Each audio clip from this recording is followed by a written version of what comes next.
الكلام عن عمر كمال عبد الواحد بقاله كام يوم عمال يزيد. عمر كمال عبد الواحد هيجي الاهلي في يناير؟ لا، هيجي في اخر الموسم. النهارده طلعت اخبار بتاكد ان عمر كمال اقترب وبشده جدا من النادي الاهلي في يناير، في صفقه ممكن نكون كلنا شايفين ان هي مش وقتها.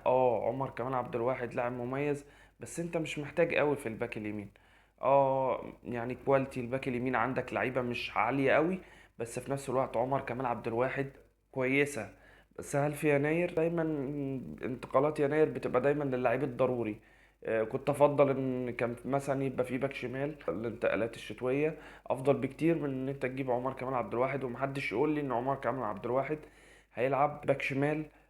مفيش حاجة اسمها كده، مفيش، الدنيا ما بتمشيش بالعكس، او ما تخالفش الطبيعة. ده راجل بيلعب برجليه اليمين، ممكن يأدي لك مباراة في الجنب